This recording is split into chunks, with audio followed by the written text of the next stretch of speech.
Welcome back, everybody. This Yep. is Music Talk with Dave and Mike. Howdy, howdy. So, are you snowed in over there still? No, hell no, man. The snow is gone 2 days after I took that picture. Really? Yeah, Well, it's warm here. It gets warm here real quick. It drops down cold at night, but it yeah. gets up to the 40s in the day. Yeah, I mean, you had like 2 or 3 days of snow, though, right? yeah. But I was off those days. I had to drive in it. Well, we've had in the month of February, I think we're in what, day 19 now? Out of 19 days, we've had 16 days of rain. So I'm wearing my Jeep shirt because I have to drive a Jeep everywhere I go because it's flooding all over the place. So, All under sea level there. yeah. Fortunately, Well, my house is up high. So, we're right on the sound here. We're at the southern tip of the sound, Puget right. Sound. But I mean, we're above sea level. And it rains all the time here. Except Yeah. in summer. You pray for it in summer, but then when fall comes, it's like go away. Well, we're definitely having your rain for sure. And it's cold. It's cold rain. I hate it. I hate it. I'd rather it snow. So Ah, this week we get the pleasure of doing a band that I really never heard of before until this review.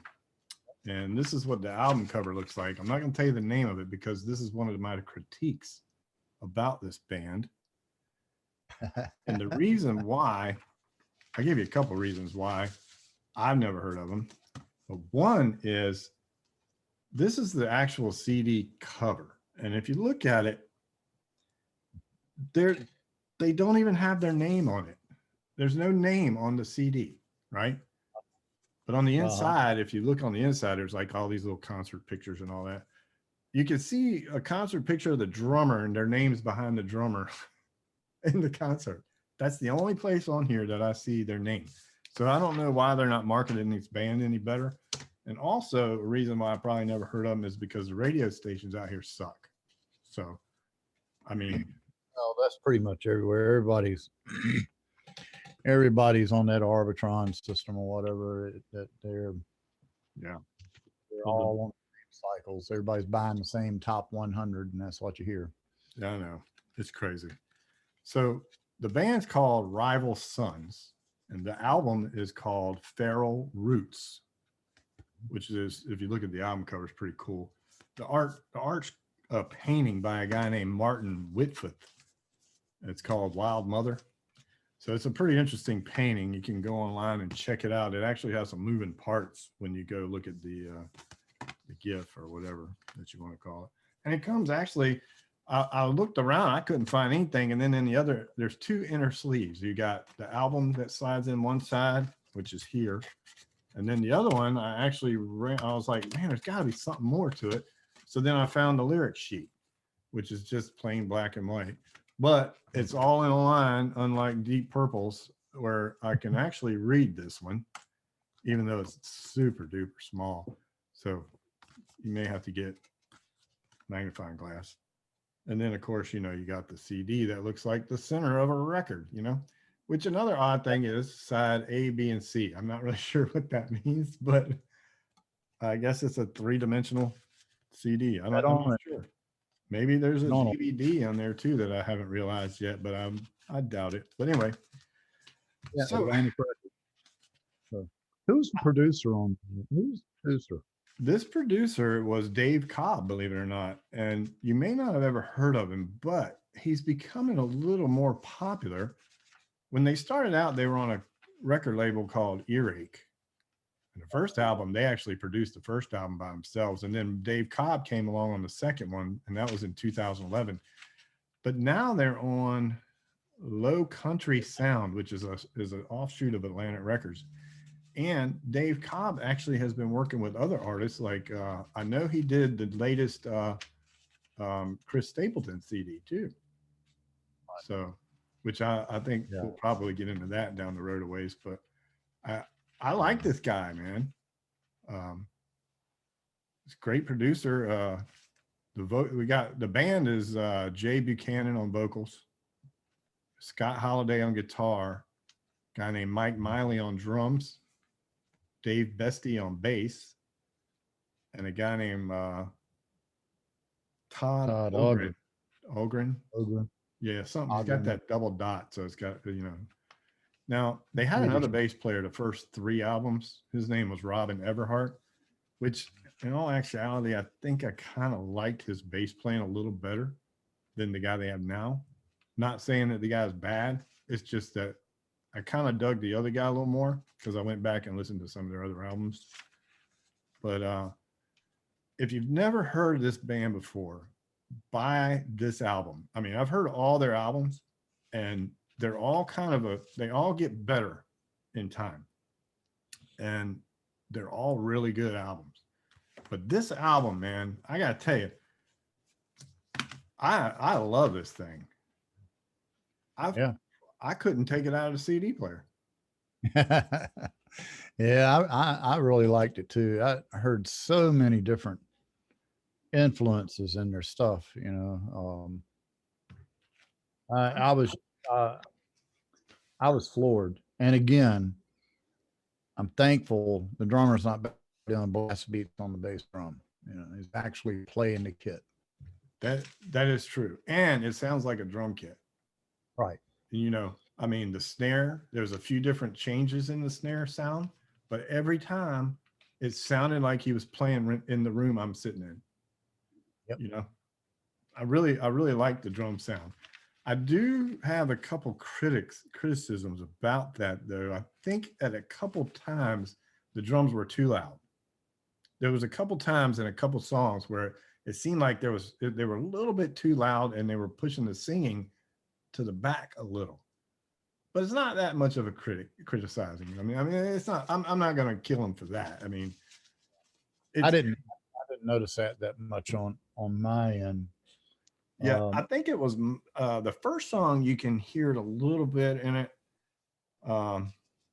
but again, that's about the only thing I can say about this thing that I didn't like.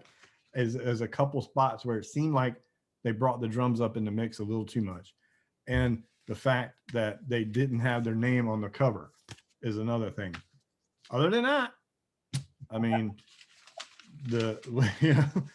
I'm being super critical because I like this thing so daggone much, man. I think Atlantic Records needs to start pushing this band.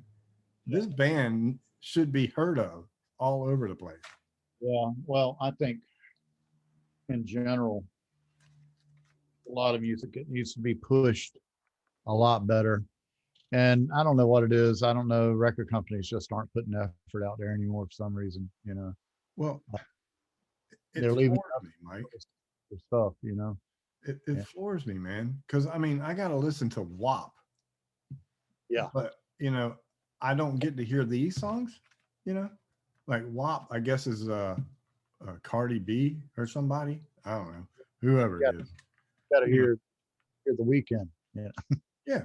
Right. I mean, I'm getting the same, you know, which I like The Weeknd, but I don't know. We'll just go through these songs real quick, and then I'll just tell you a few things, you know, about these songs that I kind of made notes on. The first one is Do Your Worst. The second one is Sugar on the Bone. And both of those, first one's a good rocker, man, right out of the box. I mean, you know, had that little weird guitar sound at the beginning, and then it just comes right in. You know, he's playing that orange crate amps, you know, and it gives you that old school, that British rock sound to me. And I mean, that first song, it kicks you right in the butt. And then the second one, you know, Sugar on the Bone, I think it was a little popish, but not much. I mean, you could hear kind of a poppy thing going on, but nothing major. I will say though, both songs had ooze in them. He started to do ooze, and I was like, man, I hope they don't do the ooze on the whole album, right? Fortunately, it was only those 2 songs that had a little ooh thing going, because it always bothers me when I hear a lot of oohs, and you know, anyway. So track 3 was Back in the Woods, which the only thing I say about that is the drums, that drum intro he does there was a little out of place to me. Yeah, well, I think they're, you know, I was listening to the drums a lot, and he's got that he's got the Bonham touch happening. Yeah. As a matter of fact, I'm gonna have to look it up. I wish I'd have had more time this week to really dig a little deeper into each individual. But I swear up and down, I recall Michael Miley being associated with a YouTube thing on how to do the John Bonham triplets and stuff like that, and some Was it, form or another. was it on Drumeo? No, it wasn't on Wasn't on Drumeo. Drumeo? Well, I know that Mike Miley was in the Carson Daly band. Okay. So he was doing that on TV for a little while. So, I mean, he's been around a little bit, you know. So I love him. I love his drumming, man. I actually liked the way, personally, I actually liked Back in the Woods, the drum intro, and the way, they would go into the to the breaks. It sounded like, the end of the song, and, kind of retarded down, and then all, bam, back into it again, I was like, I mean, I'm really happy about this album, man, because I mean, again, I'm not really going to criticize it much because there's not much to criticize. I mean, every song is different. Every song. There's not one song on here that sounds like another song. Yeah. The bass player I heard on a couple of tracks. He had that John Entwistle thing going on. Nasty sound. Yeah. He's getting that real gritty, that dirty Ampeg tube sound. Yeah. And I mean, I agree with you on Back in the Woods, though. Great song. I just thought the drumming was just a little crazy there for a second, but then, and it seemed like there's this roll in there that he does right before they stop and he sings. And I thought it was a mistake, but then he did it every time. And I'm like, well, it ain't a mistake. That's a weird timed thing he's doing there. Crazy. I think it's that stroke roll, or you can call it a double paradiddle. It's real quick, 16th notes. Yeah. And do a 6 stroke over top of a 4-beat count. It sounds weird. Yeah, but it was purposeful. Right. Exactly. It wasn't like, I got to hurry up and get back in, because he was doing that riff every time. And it was like, okay. I mean, and I love the song. Don't get me wrong. I'm not trying to say it's a bad thing, because I love the guy's drumming. I think it was great. One thing I will say that you're not going to hear a lot of these guitar solos like we've been hearing. He's not one of those, fast guitar players, but he's very, very tasty, and he does a lot of good mood stuff. I mean, he's putting in good moods. He's got this this thing, and I used to see Steve Hackett do something like this a lot with Genesis. He's got a ring slide that he uses, and he'll flip it back and forth so he can play and then slide it in. So you hear a lot of slide work on this, and I think it's great. It's great. His great sound. He's doing a lot of crazy sounds. He really, so at some points, I mean, he's going back to stuff that's like 60s sounding guitar almost at some points. That's what I really liked about the album.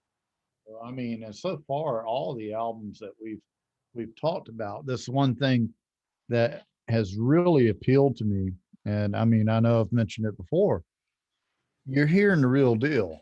You're not hearing a sound sample. It doesn't, I don't believe he's got one of those sampling amps. I think he's running right through a good rig, and he's pulling those sounds out of his guitar, in his rig.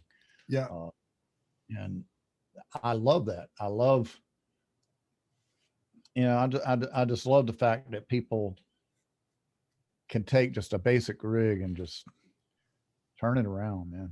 Well, I did watch a video on his rig, and he does have quite a few effects, but they're not giving him that sound. He's got a couple fuzz boxes that he uses. He's got one in particular that he doesn't like to talk about because he don't want nobody to know what it is. But basically, he's got orange amp heads. One he uses dirty and one he uses clean, and he's A/B in between them. And then he throws a little bit of effects on just to get the moods he's looking for. But basically, you're right. You're hearing that orange amp is 90% of what you're hearing and what he's doing with his fingers. So Oh, they've been fantastic. equipment between most of the time when you'd see bands back in the day in the 60s and 70s, they were either using Marshall, high watt, Mhm. or orange. Yeah. And I And mean, and I really love that about it, because I mean, one minute it's modern rock, and then the next minute it's like I'm listening to, Grand Funk or something, man. I mean, I'm going back in the early 70s again, and it's great, and I'm loving it. And I mean, there's a lot of spots on this album where you can hear Zeppelin, and then you oh, hear, all this. I don't know, man. It's so it is. daggum good. Especially a lot of the acoustic stuff they did on this album, it reminded me a lot of Zeppelin. Yeah, they And I was like, well, yeah, song number 4. it's kind of exactly. Yeah, look away. I've got written down by it Zeppelin slash Beatles. Right. One thing about that song, and this isn't really I'm not really throwing shade on the song, but I wish that they would have done a little singing on that acoustic part, and maybe extended it a little more. Uh-huh. But they didn't, and that's fine, because the song is so daggum good anyway. I mean, Yeah. I would have loved to hear him sing over that mellow part, but then he comes in and, man, I mean, Feral Roots, that's man, what a great song Feral Roots is, right? I'm telling you, every one of these songs, and I keep bringing him up, is Paul Rogers. I could hear Paul Rogers singing every one of these damn songs, Yeah, changing the mood of any of the vocal parts at all. I mean, the thing about him too is every range he's in, he sings very well. I Yeah. mean, when he gets to some of that rocking kind of, not so much screaming, but that growling, that Glenn Hughes type yelling, singing type thing, it sounds so good, man. I mean, I can't get over this, man. I honestly don't know why I haven't heard this band before. Well, I'm gonna tell you why. Again, it's all about. And it's just like last night. I caught a ride home from work with this classmate of mine. He was in my class when we graduated, driving bus. Um, Jason Gilpin. He's a garage drummer, you know. And we were talking about stuff, and I mentioned to him last night about Rival Sons. He goes, "Well," he says, "I'm not into that kind of stuff." He goes, I want more of the blast beats and stuff like that.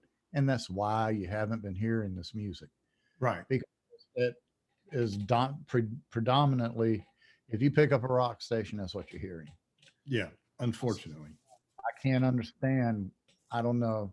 I'm not knocking it. There is a place and there's a time for that kind of stuff, Right. but no, you know, Well, I mean, you know, we've talked about the first 5 songs, and every one of them is superb songs.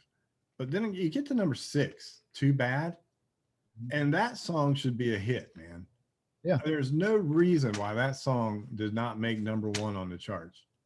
Honestly, that is such a great song. I mean, it's got all the elements that you could ever want, you know? I don't know. And then Stood By Me, which I really like that, because it's like, it's hard to find a good friend. So he writes right, a song thanking his friend for being there, and it's a great song, you know? yep. And then, Imperial Joy. Wow, that's kind of hard to say. Imperial Joy. Now that is a throwback to the 60s again, the sound. Really cool stuff. Happy song. Probably of the whole album, that may be my least favorite, but only, when I say least favorite, it's an 8, you know, it's an 8. So my least favorite is an 8 out of 10. So what does that tell you about the whole album? You know? Well, And then all directions, that's Zeppelin to the T. every one of these songs stand on their own. Yeah, One thing on Shooting Stars that I dude. really noticed, I was glad to hear a hard heavy metal band, in my opinion, a hard rock band, um, tackle something, put a gospel feel to it. Dude, he took us to church. Yeah. I mean, I really? I mean, you know, I mean, when you're going through there, okay, you're rocking out, you get a couple of these acoustic songs, and then you get some really good songs in there, and in all directions sounded like the Rain song. I thought it was the Rain song. It was funny because we were just talking about that song the other day, and then we put this song on, and it reminded me of the Rain song. And then it came in and kicked. And then after that, you got that song Into Forever. That song Into Forever had that porcupine tree sound to it when it comes yeah. in with that. I mean, I'm like, dang, man. So it kicks your butt again. And then you get to Shooting Stars, like you were talking about. And he took us to church, man. And it's like another song that should be a number one song. It Yeah. really should be a hit. Yeah. I mean, the whole album is one after another. It's like, the only way I could put it is if if if you were talking about baseball teams, I'd hate to be facing this team as a pitcher. They're running for a Oh home my run. gosh, dude. That's a great analogy. Well, to wrap this album review up, man, I mean, I could go on all night long talking about how great this is, but I cannot Oh, stress how much everybody needs to go listen to this. I mean, I can't either. I asked the And, go ahead, I'm sorry. getting back to the guitar parts that you were talking about. I was just gonna say that that Scott, he's mastered the fact of creating hooks that carry the damn song. Yep. Jimmy Page is one of those that did the same damn thing. Yep. And created those hooks. And what do you hear in your head and you think of Led Zeppelin? Yeah. I know. Heart, a whole lot of love, da, da, da, da, it's Yeah. nothing but a, and that's what it's all about, man. Imagination. Yeah. And you don't have to be Eddie Van Halen, No. rock and roll. Well, that's one good thing about him too, is that he's not trying to be anybody else. And Right. I love that. I mean, he does what he does, and you know, and listening to some of the stuff he was talking about when he's creating his sounds, that he gets these pedals and people bring them to him and he tries things out, and when he finds one he likes, he puts it in a song, and then he has to have that for the song when he does it live. So now his pedal has gotten bigger, Yeah. only because his pedal board gotten bigger, only because every album he introduces new sounds. So now he's got to so he may have 20 pedals on that stage, but he's only using one for each song. I mean, it's really nice to see that there's a guitar player out there that's not trying to be, like you said, Eddie Van Halen or someone. He's actually playing what he feels, and he's doing a great job of it. And they're layering stuff in there, and it's incredible album. Incredible album. I was super happy with the whole album. I And thought everybody more than pulled their part. Yeah. They did give the drums a lot of leadway, yeah, which was cool. but it wasn't abuse. I don't know. I can't say enough about the album myself. Right. I'm gonna have to, I'm gonna get it on vinyl, so I got to save up my pennies. Yeah. Well, I'm definitely ordering every one. I've got 3 of them now, and there's 3 to go. So I'll have the whole collection here soon. Because I just loved it so much, man. I went out the next day and bought 2 more. So I, I don't give out 10s very often because it's very hard to find a perfect album. There are some out there, we've talked about it, and we're going to do a thing about perfect albums one day. And I've got a couple that I think are perfect albums, but it's hard to get the perfect album for me. So give somebody a 10 is very difficult. This one, I'm going to give them a 9.5 because, I mean, right now, it's one of the best things I've heard in 20 years, Yeah. honestly. And and I mean, I'm kind of speechless because I love it so much, man. It's crazy how good this album is and how unpopular these guys are.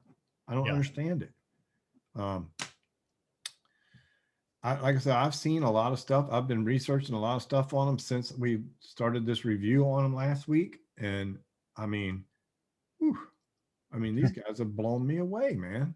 I mean, they really have. I've seen them do everything from a little acoustic things with upright bass to uh, festivals with thousands of people, and they bring it every time. And I mean, the intensity that they have, it's the thing about this album. And you know, lately we've been listening to albums, and they've always been in this little box, sort of, where they very rarely get out.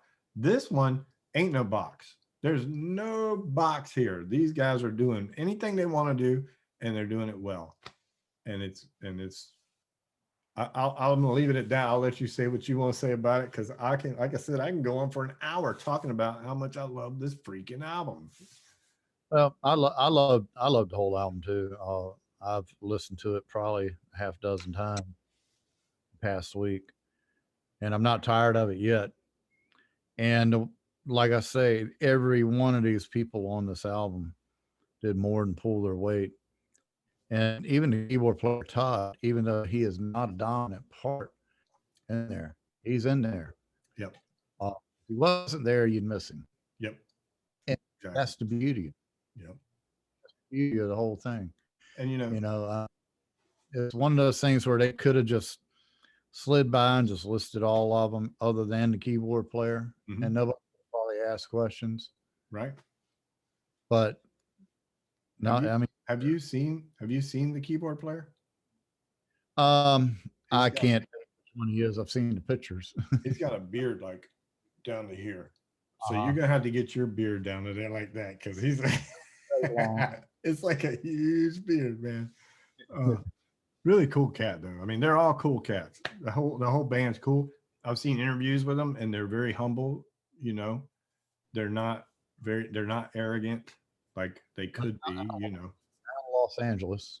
So, yeah, um, yeah. I think Jay's actually living in Tennessee. He's in Nashville right now. He's he? been there for a few years, but anyway, great album, man. I mean, gosh, I love it. I'm giving it a 9.5, man. I mean, highest one for me so far, 9.5. I mean, I'm that's there, top of the line for me. I'm there with you on that too. You know, 9.5. Okay. Yeah, you know, um, yeah. As far as perfect albums, I got a few I might could throw out there and say were perfect, but I think when it comes right down to it, trying to give it stars or whatever, Yeah. I don't know. I don't know if I could actually throw a 10 on anything. Yeah, it's very hard to do 10 because there's always a little something that you wish was a little different, you know. Like on this one, the only reason I didn't give it a 10 is because there were a couple parts where I wish they would have extended things a little longer and maybe sang in spots, maybe took that acoustic thing, you know, if he would have sung, I'll be honest with you, if he would have sung over that part on the fourth song, was it Look Away?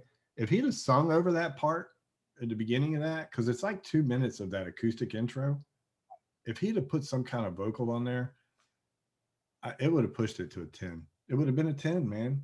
I mean, uh, I, I mean, nine and a half's low still. I mean, it could very well be a 10. If you ask me next month, I may give it a 10. You know Right. what I mean?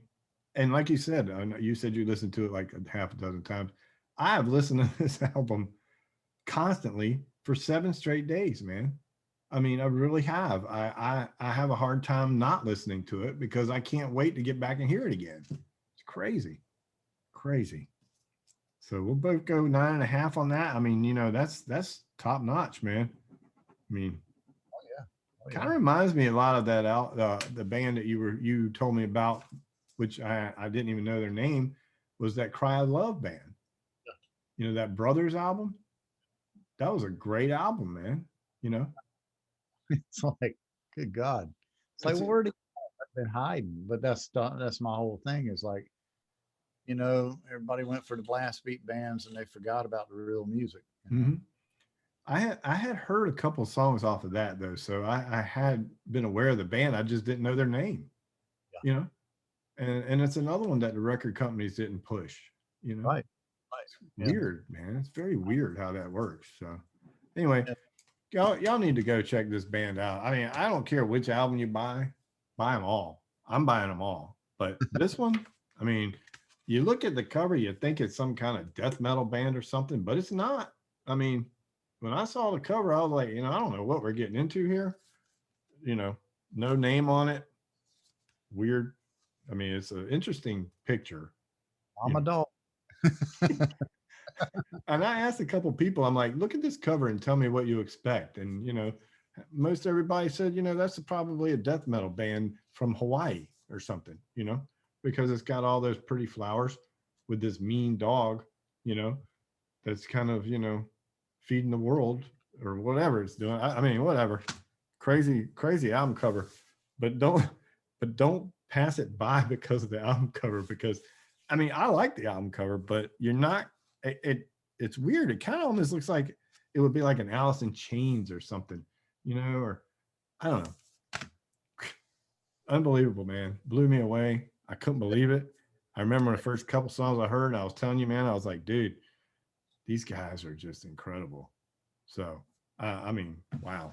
I can't say enough about them. Isn't that Dave Navarro laying there on the ground? James. Is that Dave Navarro?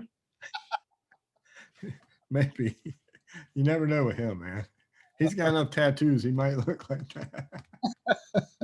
I love that show, by the way, Ink Master. Yeah. I like watching that show. All right, we'll wrap that up. We're both giving it a 9.5 for both of us. 9.5. It's written in ink. You can't go wrong. That's right. So our topic of the day was jazz drummers. We're going to pick some of the jazz drummers that we think are, not, these things that we do, we don't say that they're the best. They're just ones that have influenced us and, ones that I've followed a little bit through the years. And I mean, I've got a ton of them. And I know that me and Mike are going to be probably in agreement on a lot of them. So I kind of went and picked some that I didn't think that would fall into his category as far as the top ones that he would pick, even though I have probably 4 of his top ones written down on this paper, because we're very similar when it comes to things like this, even though you wouldn't think so. And I mean, a lot of y'all don't even know that we're actually brothers. I don't know if we've ever said that before, but anyway, we're brothers. He's the second generation. He's the youngest one. Yeah. I'm the other end of the spectrum. Well, we still got Kenneth Lee too. He's younger, so well, he's the third generation. He's the one that came up through the other stuff after me. So, so I'll go ahead and start it off because I know you haven't really had time to go through. You've been real busy this week, so I'll give you some time if you want to look up a few, which you probably don't need to. I mean, you're a drummer. You probably got a handful easily. But I'm going to go for my number 5. I'm going with Lenny White from Return to Forever, because when I discovered Return to Forever, he was the drummer on the albums that I listened to. And I mean, I've been listening to him since I was 12 years old, 10 years old. So, I mean, he's always been in my life. Every time I listen to those Return to Forever with Chick Corea and all that, I mean, Lenny was back there.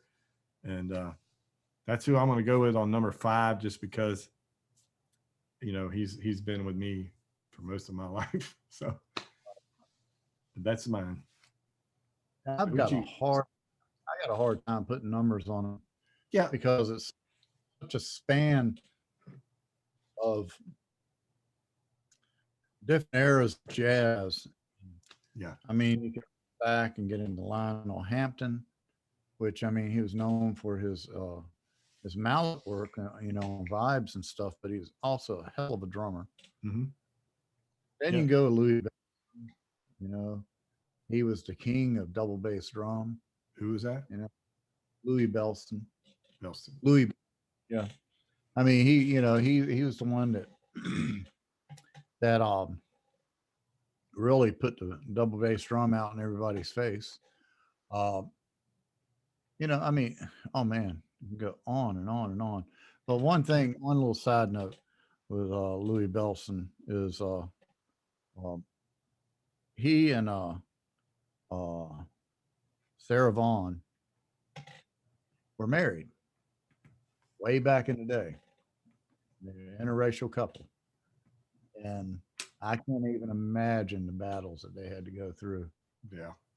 just that way in that Yeah. I time. mean, you're talking what, 60s, 70s, Oh, 50s. 50s, 50s.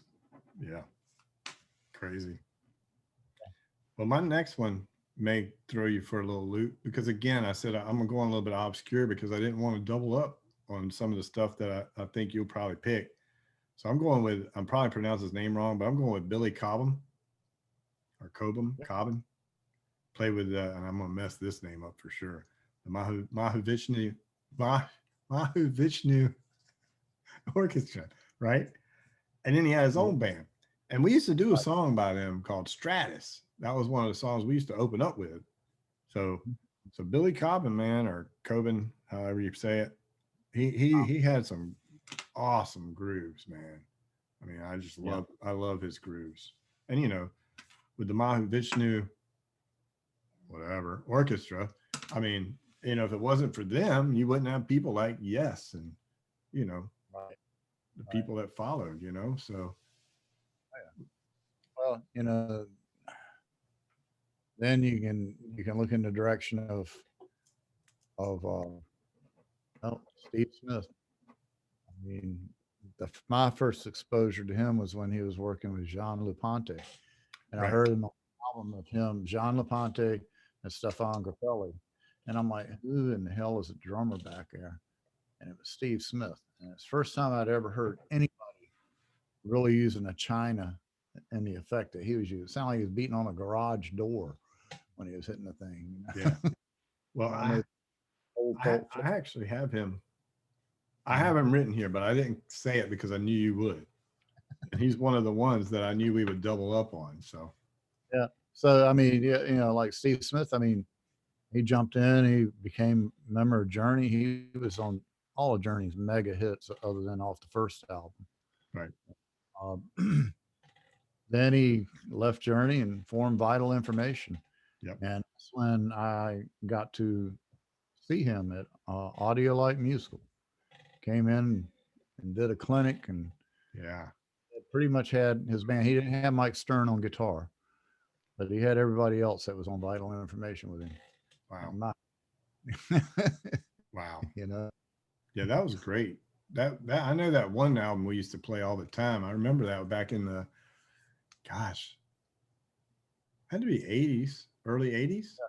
Yeah. over at my Yeah. right next door to. Right. Because I remember we used to sit and listen to that on a record player all the time, man. That was a great album. Well, like I said, we don't really have to put these in any kind of order. It's kind of like it's five. They're all kind of like all number ones. You know what I mean? So I'm just kind of going in order of this is the fifth one I have written. It's not really the fifth one that I like, but anyway, my next one's going to be Omar Hakim. Yeah. And he was Weather Report, Miles Davis, Sting. He played on the Dream of the Blue Turtles with Sting, and man, and if I'm not mistaken, he was drumming for that show that used to come on at night with that sax player. He used to have a show on the weekends, and gosh, his name escapes me now. Who was that? Tom Scott. I think he had a show at one time. No, it wasn't Tom Scott. It was I can't think of his name, but he was the backing band on, and I think he had a guy named Hiram Bullock on guitar at one point. I don't know who the bass player was. I was thinking Nathan East, but it wasn't Nathan East. But anyway, was it David Sanborn? I think it was Sanborn. Might have been. I know Tom Scott and Sanborn at one time or another. They had talk shows going on. Well, Yeah. I say it was variety shows pretty much. Right. Yeah, I want to say it was David Sanborn though. It was like Late Night with David Sanborn. Yeah, yeah. But yeah, but Omar was in that band too. But you know, I've always liked his drumming. I always thought he was great. You know, of course, Weather Report. Come on, you know. I mean, there's so many different directions we could go in with this, you know. I mean, Yeah, but, you know, I got to mention Buddy Rich. He's a big influence. yeah. I have Ed, him Sha- here too. Ed Shaughnessy, another big influence. Hang You on know, now, you're getting into my top two now. another double bass drum player. You Well, know, Ed Shaughnessy, I actually have him next on my list. I didn't think you would mention him, but uh, from the Tonight Show, man. I mean, every night I watched him. watched him all the time. Yeah, I mean, I I, loved Ed. I was so bummed out when the Tonight Show changed over. Actually, well, actually became Jay Leno. Mhm. Um, then my only hang on at that point was, with David Letterman, and of course they were doing the classic stuff. Yeah. They were doing the jazz. But, you know, talking about that, though, I just watched an interview with Paul Schaefer the other day, and he said David Letterman would never let people track on his show. He said that every time you came on his show, you had to play live. I don't blame him. So even That's when they had like rappers on there right. who used to bring their own mixed tracks, they wouldn't do it. They would, Paul Schaefer and the band would play all those parts. And the rappers were like, man, you guys are incredible to be able to do that stuff. But then Jay Leno come along and started allowing tracks. So Yeah. they all started going over there. So Well, when Letterman first started, he had Paul Schaefer, and I can't think of the name of the drummer now. Gosh, Anton Fig. that wasn't Anton before No. Anton. Oh man, I need to be shot because he's a big name player. Was he the guy that used to play barefooted? I don't know I about don't remember. that. Anyway, James Brown came on and did a show. Yeah. And Paul Schaefer band backed him up, He actually talked about that in the interview. and he was all over. What's his name? The drummer. God, why can't I think of his name now? This just blowing me out, man. Well, you know what's funny about that too is when James Brown went on the show, he went on the show because he heard them playing some of his songs in the commercials at other shows. When he Right. was watching Dave Letterman, he heard the band, going to a commercial playing some of his stuff. So when he came on the show, he called up Dave Letterman. He said, "I want to come on your show," and then he came on there and he says. He told the band, the band's like, well, what songs you want to do? And he's like, I don't care. I want to do whatever you guys want to do. So they're like, what?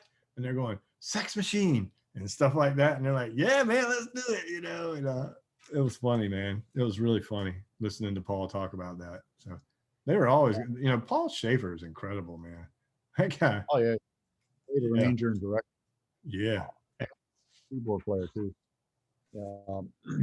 So Ed Shaughnessy was my number 2. So you can go ahead and go with another one for you. Yeah, of course. I mean, it's always Steve Gadd. I mean, yeah. you got this. It can go on and on and on. You got Steve Gadd, you got Dave Weckl, you got Vinny Colaiuta. Well, see, Dave Weckle's my number 1. Took my number 2 and my number 1. And I've got Vinny down here. I've got Steve Gadd down here. You have named everyone that I have written on this sheet except for one right now. So, which is why I went off the board a little bit because I knew we would agree on these. The only one you haven't named is Gene Krupa. Oh yeah, well, I mean, Gene Krupa. Yeah. What can you say? Right. I know. And that's the thing. I kind of went a little bit off with the Billy Coben and Lenny White and stuff because I wanted to pick people that I actually grew up listening to myself, even though, who wouldn't put Vinny and Steve and all them guys up there? You know what I'm saying? I mean, you got these guys though too, like shoot, and here we go again. Showing my age, my memory's going. But drummer with Diana Krall, yeah, I know. I was going to put him down too. I should have. Can't think of his name. He And does then this really cool roll on his snare. you got He Peter rolls Peter that. Peter Erskine also is another one that's just like, Yeah. oh God, he's phenomenal. When I saw Steely Dan in '93 at Merriweather, Peter Erskine was with them, and I mean to tell you, they were carrying their studio sound engineer around with them, doing their stage monitors for them. Yeah.